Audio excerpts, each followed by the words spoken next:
This episode has been brought to you in part by the Azrieli Music Prizes, celebrating 10 years of promoting excellence in music composition. Come experience the musical imaginations of AMP's 4 extraordinary 2024 laureates.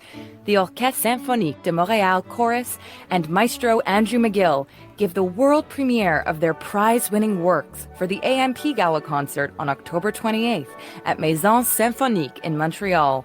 Learn more at azrielifoundation.org/AMP.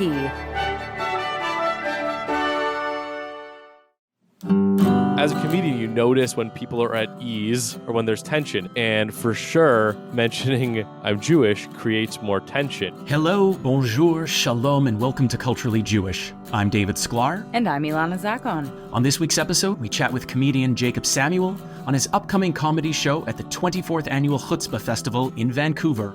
Mama always wanted me to be a doctor, but I became an artist and that really shocked her. Now I'm interviewing people in the biz, pros, and newish, but all of them are artists and they're culturally Jewish. So, David, your show is now over, is that right? It is all concluded. I am back in Calgary right now. We had 10 sold-out performances in Winnipeg. It was a big success. One moment of highlight, I remember after a show, we had a gentleman with ALS come to the show. It was on his bucket list. He wanted to introduce himself. He's called himself Maury. And then he had his daughter there with us, who she introduced herself as Mitch. And they were deeply moved by the show. We took photos with them and they told us about their experience dealing with all the problems. They sort of said the way Maury, Harry Nelkin, portrayed the character was spot on. And basically his journey was what this gentleman's journey was going on and happening right in the moment.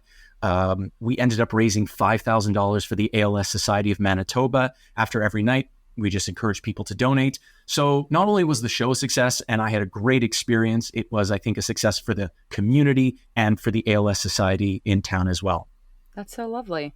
Did you ever get a chance to actually meet with Mitch Albom? Because he was in Montreal a few weeks ago doing a book reading and it made me think of your show. I highly encouraged my mother to attend that and to let her know that there was another production in Canada happening. She said, nope, she wasn't going to go. Maybe it was too late at night or anything like that. But I was like, you should have just gone out and been like, hey, by the way, we thought about reaching out to Mitch to let him know, not that he would necessarily fly out, but that there was another production of Tuesdays with Maury happening in Canada. Never got to meet the guy, but he seems like a real mensch. Anything going on in your world that you Well, I was actually...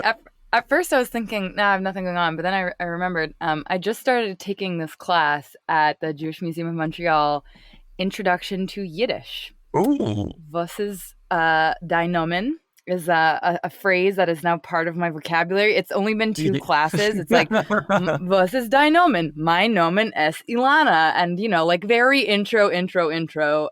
But I'm hoping that will, I don't know, I was a bit inspired from all the Yiddish at Class Canada, and then this class popped up, and I thought, you know what? I want to be able to speak to my grandfather in his grandparents' tongue. Not that it's his first language, really, but... Because you did not take Yiddish growing up, right? Well, in grade 6 at my elementary school, we had 1 class of Yiddish per week. So I have a little bit, and all I really remembered was the Bulbous song, which funnily enough, the teacher brought into the class yesterday, and she was like, who knows what the word bulbous means? And I was like, potatoes. And she was like, how did you know that? To me, like, the song, which I learned when I was 12. Can you sing this song to me? Oh, God.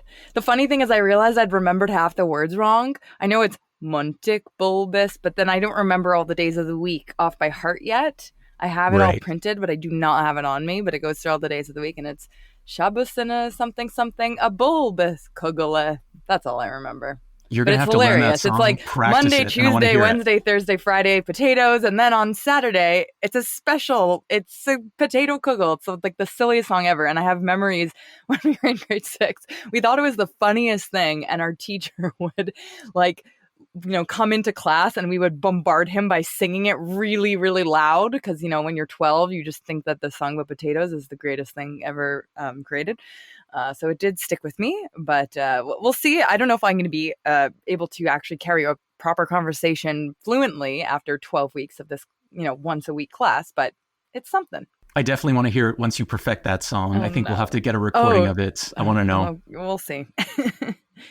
Well, anyway, we have a much more interesting guest with us today than my potato story. Right. So Jacob Samuel is an award-winning Canadian stand-up comic, cartoonist, and writer. He's made appearances on the CBC, Comedy Network, Crave, and CBC Gem. He's been featured multiple times at the Montreal Just for Laughs Festival. And in 2021, Jacob won the Juno Award for Comedy Album of the Year for his debut album, Horsepower. So let's take a listen to some of his stand-up comedy, and then we'll get right into the interview. I am Jewish, and my girlfriend is not, which is legal. And I don't like stereotypes about Jewish people. There's a stereotype that we complain too much, and I don't know how we're supposed to respond to that without making it true. There's also a stereotype that Jewish people are cheap, and I've never understood this. Because being cheap is also a stereotype for people from India, and the Chinese, and Africans, and Arabs. And if you're paying attention, that's most of the world. So what is it? Is most of the world cheap, or are white Christians bad with money? Jacob, thanks for joining us on our podcast today. Well, thanks so much for having me. Nice to meet you. I actually know a little bit about you because I first found out about you from my aunt, who kept telling me we had to get you on the podcast. Yeah. She kept on saying it multiple times. So when that happens.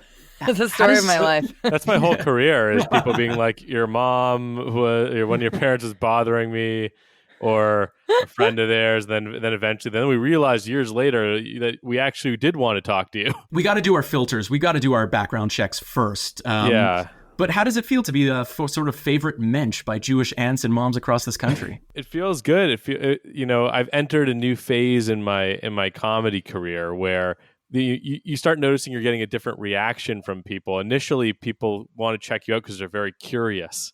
They just want to see what you're saying. And then there's like radio silence for many years. And then in the last couple of years, people have started sending me messages or saying things like, "Oh, you're actually good."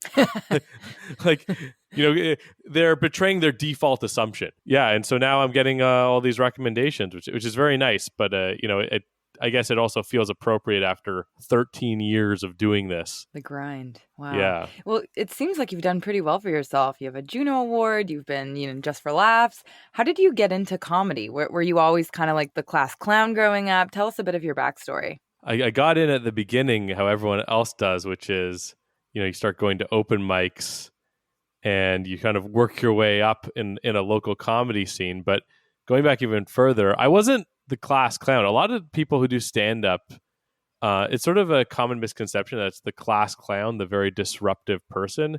It's more like the snarky introvert in the back of the class.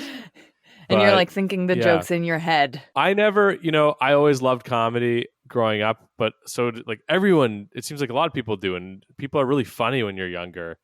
But I was always very interested in it. I never thought I would ever perform. I never saw myself as a performer. And then I moved to Vancouver, and I didn't know a lot of people, and I had to make new friends, and it kind of forced me to branch out, try new things. I saw amateur stand-up for the first time. So when you go to see professional comedians, I, like most people, thought, how do you do that? That is impossible. Like, how can you be that funny in front of people? And so I never imagined it as a thing I would do. It seemed so daunting. Then I saw amateur comedy, and I thought, well, I can at least do better than this. and then the ball kind of starts rolling. Like you could, comedy is such a long journey. You can't imagine getting to a point where you're doing 45 minutes and getting laughs every 15 seconds when you first start.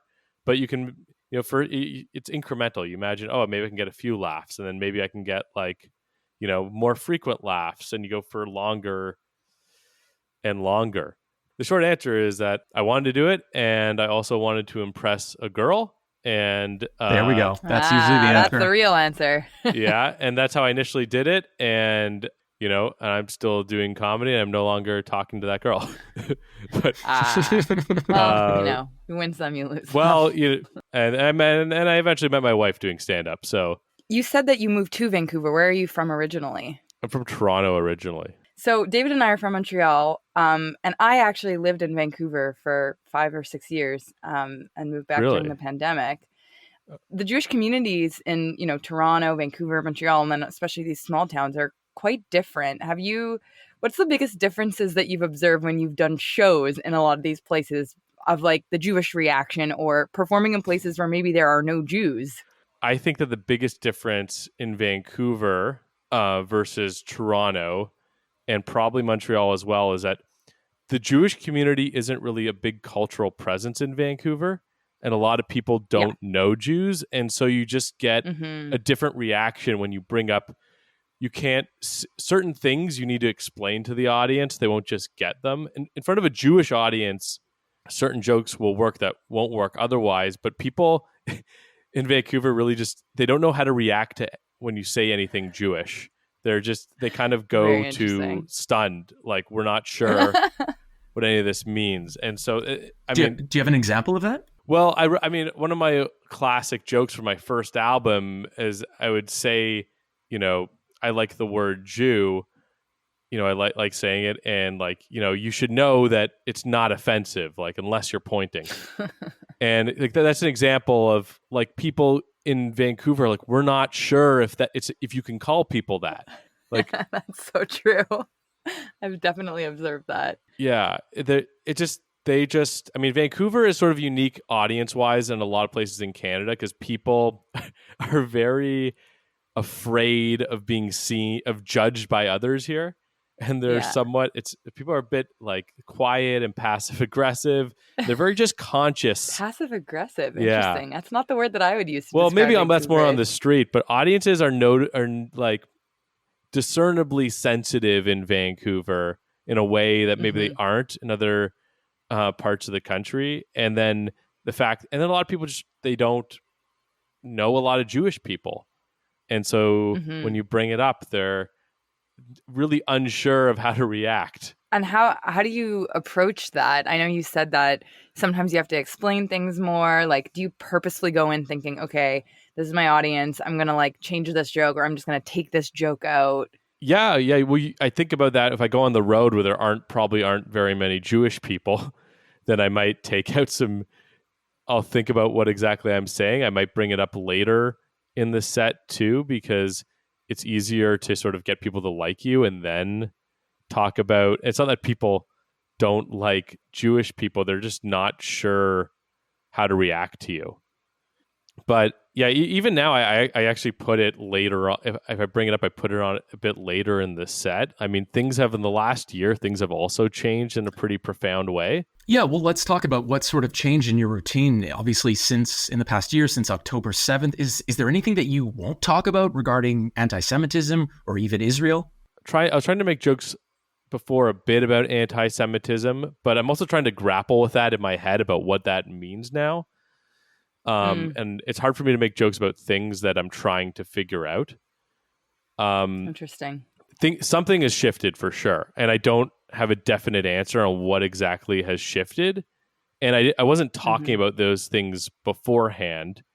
I'm not really a political comedian, but I have noticed certain things in audiences where if anyone I've seen on stage mentions it mentions Israel or Israeli, whether coming from any perspective, not just Jewish comedians, the audience just goes like cold silence. Like people are just so scared about where this is going to go. I mean, and that may also be like the audiences in Vancouver where I mainly perform don't like super controversial, edgy stuff often. But I've also found that to a lesser extent that happens with talking about being Jewish. So now saying I'm Jewish also can get a bit of a cold, unsure response from the audience. And I've had to I now bring it up later in my act if I bring it up, and I bring it up in a little bit more of a punchy way to kind of ease people into it so that they laugh, because you want to get them you want to get them to, their first reaction is to laugh at what joke you're making about it and not to get too tense. Have you ever found any of the audiences to be hostile or maybe less receptive than they've been in the past when you mentioned, by the way, I'm Jewish, and and then you have your routine? Well, they're not. I wouldn't say that they're hostile, but less receptive, maybe less at ease, as the way I would put it. Right, like I don't want to. I don't want to Canadian. judge it too much. Yeah, because I don't want to say. I don't know exactly what's going on, and I'm trying to figure it out. Mm-hmm. And I don't know if I will, but definitely, as a comedian, you notice when people are at ease or when there's tension, and you always are trying to play with tension and ease. And for sure, mentioning I'm Jewish creates more tension, and there are ways to try to, that can be advantageous if you're trying to get a bigger laugh, if you're able to have enough of a twist on it. Mm-hmm. But yeah, people are less at ease with it, for sure. How do you grapple with that on a personal level, if you don't mind sharing? Because I know, David and I have talked many times on this podcast about what it's like being actors right now in the climate. And I find sometimes I want to just shut it all off and say like, okay, well, I'm just not going to work in these places because I know that I'm not going to be received well, even though like I'm not doing an act, I'm playing characters, but there's just, things come up. Like, how do you push forward and say, you know what, I'm still going to do it. I'm still going to bring it up at some point. Well, I guess I'm in the process of figuring this out. And I think there are also a bunch. I know that it's not just me. There are a few other American Jewish comedians who are now talking more about anti-Semitism and trying to sort of navigate this new reality we're in. Mm-hmm. It's not just anti-Semitism. I don't want to just throw that out there. It's just the idea of being Jewish now and what that means. But I guess my current thinking on it is that I don't want to stop talking about being Jewish. I want to make silly jokes about it. Mm-hmm. I'm not trying to take on any really difficult subjects, but I feel like it's important to be out there as a Jewish person, making people laugh. And to me, the victory is that if I can make anyone in that audience laugh and feel at ease and mention that I'm Jewish and make jokes about it, that's the sort of victory to me at this point. And it's gotten a bit trickier to do, but I'm going to keep trying to do that.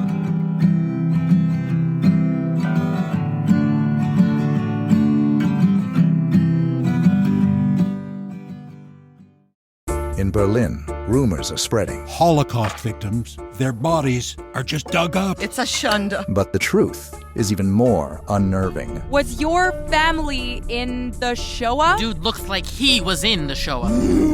As the world panics, this is some ritual, bringing the dead back to life. No. You said this wasn't illegal. It isn't, I don't think. One woman seeks the truth. These are questions you can't answer. And you're too afraid to even ask them. Justice, a Holocaust zombie story. An original audio drama from the CJN in association with the Ashkenaz Foundation. Listen now at thecjn.ca/zombies or wherever you get your podcasts. We had Andy Nelman on our podcast back in March to talk about the cancellation of Montreal's Just for Laughs festival.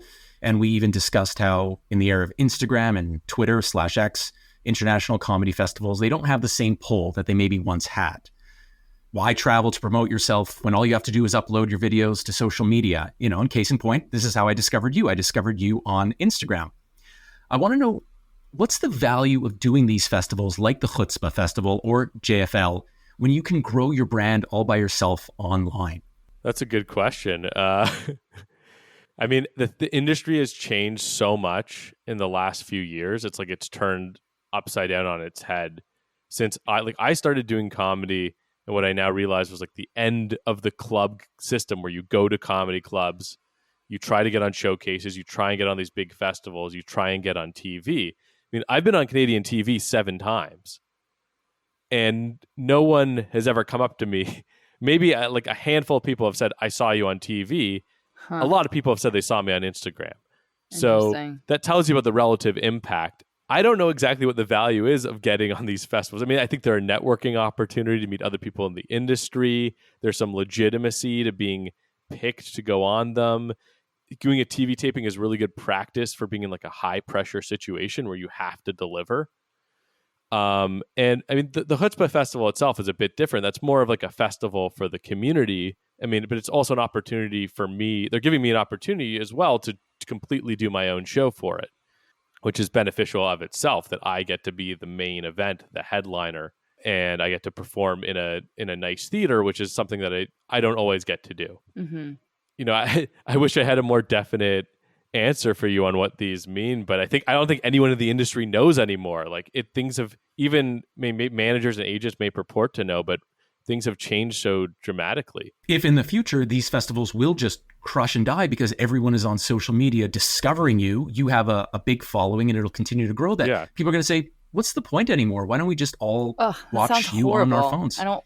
Well, does it? I don't know. To me, it does. Well, that's just my own opinion. Go for it, Jacob. I mean, look, festivals are great because they bring attention to comedy in a way that it usually doesn't get. You make it a big event. I mean, Just for Laughs is great because maybe it still will be the biggest comedy festival in the world. So it's like for us in Canada, it's like going to the major leagues. So I've gotten to be on shows on Just for Laughs where I'm with big famous American comedians, and we really have an inferiority complex in Canada because we don't have a big entertainment industry. And so you wonder, well, how good am I really? And then you go to Just for Laughs and you're like, oh, I can be on a show with these people who are really famous. Yeah.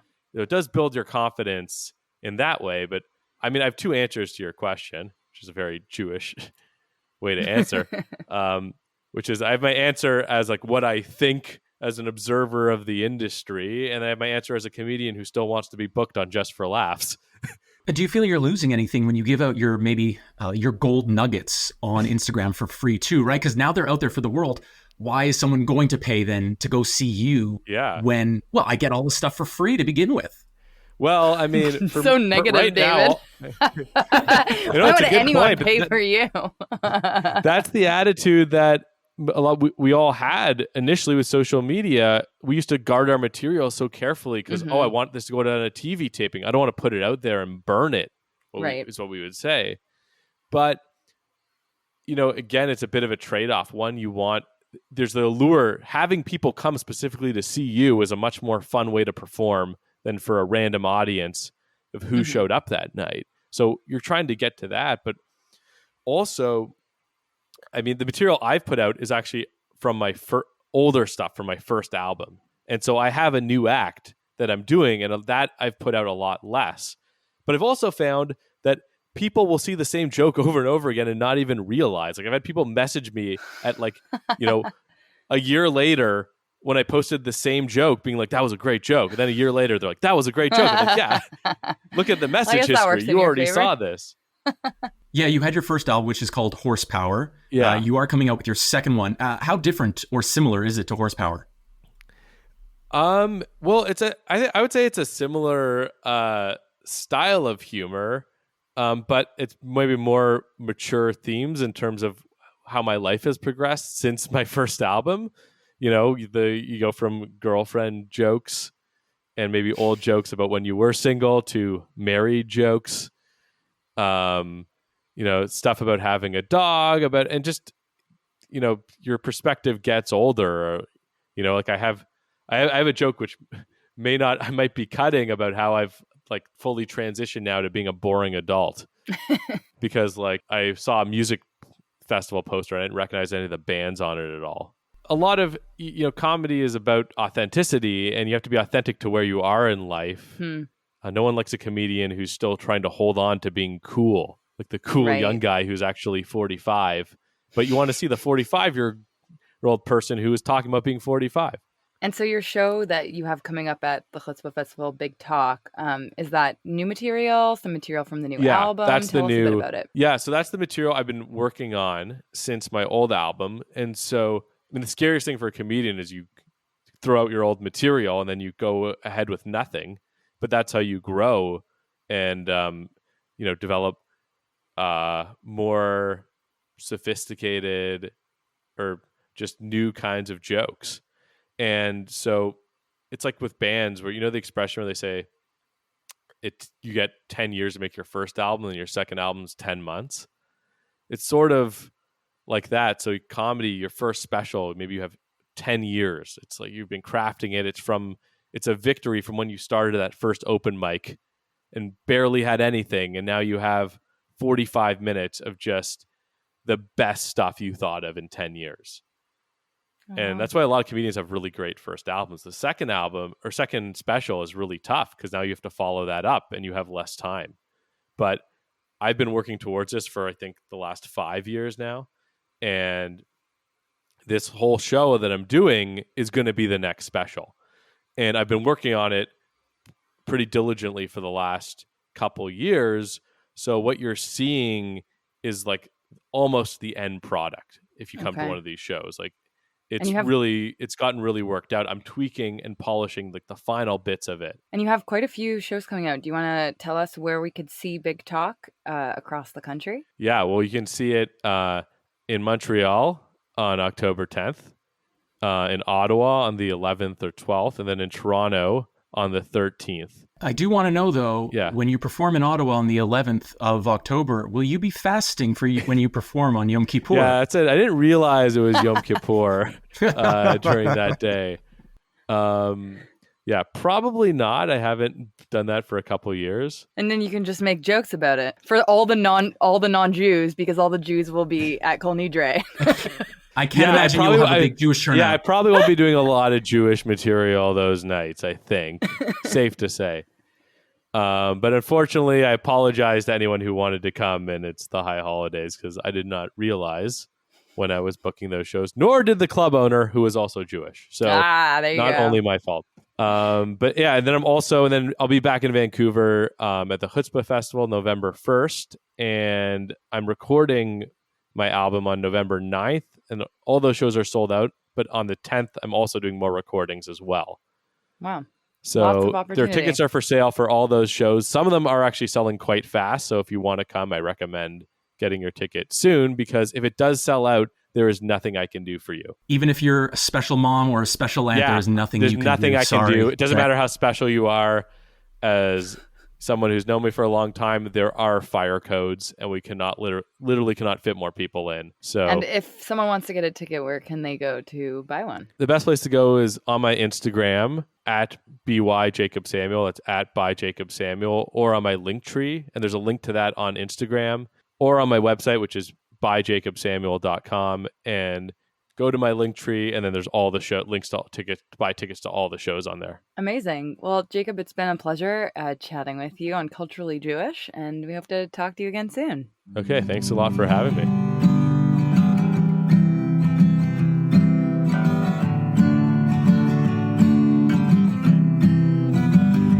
So, David, what's going on in the Jewish arts world in Canada? Two things that I have picked up on in Toronto. The first one is called They Wrote the Songs, Jewish Pop Superstars of the 1970s, happening at the Miles Nadal JCC.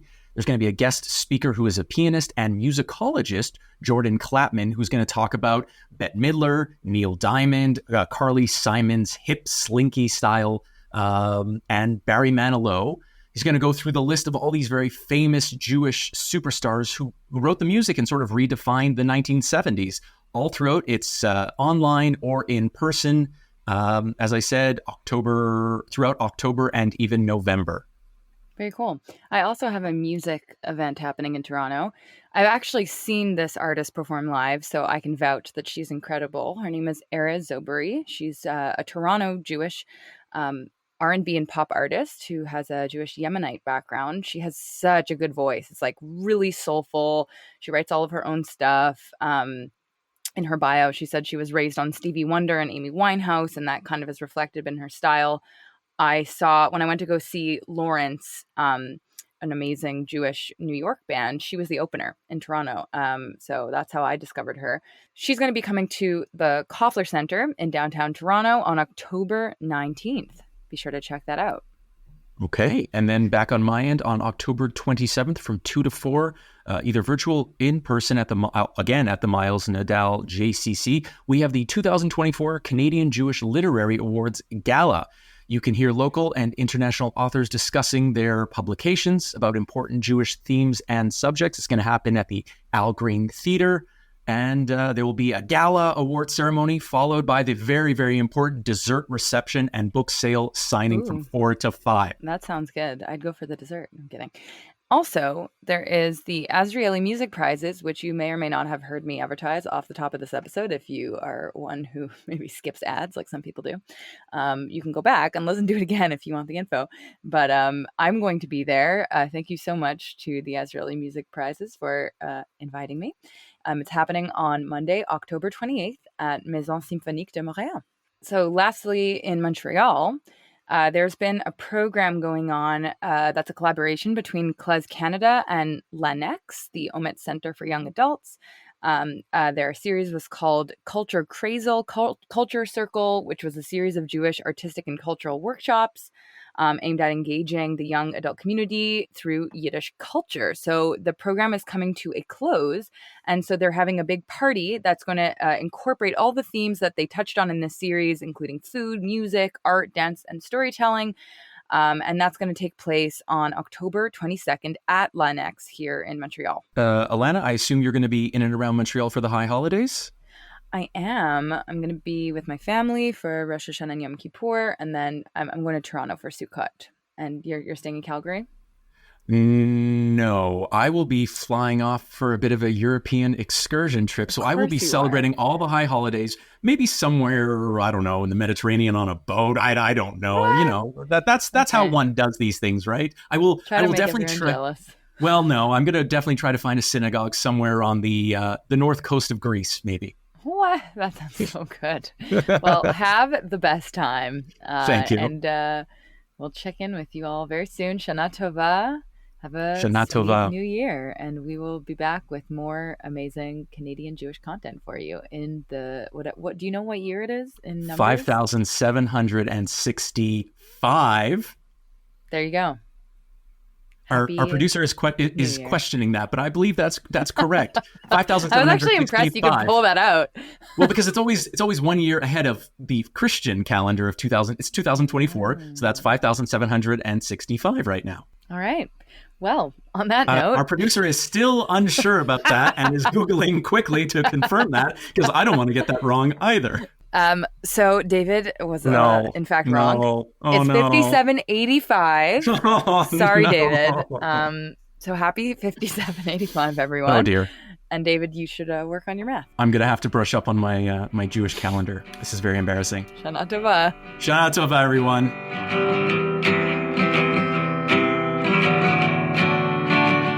Culturally Jewish is hosted by me, David Sklar, and Ilana Zackon. We're produced and edited by Michael Fraiman, and our theme music is by Sarah Siegel-Lazar. We're a member of the CJN Podcast Network. To support our work and everything the CJN does, visit thecjn.ca/donate to make a monthly donation and receive a charitable tax receipt. Thanks so much for listening, and see you next time.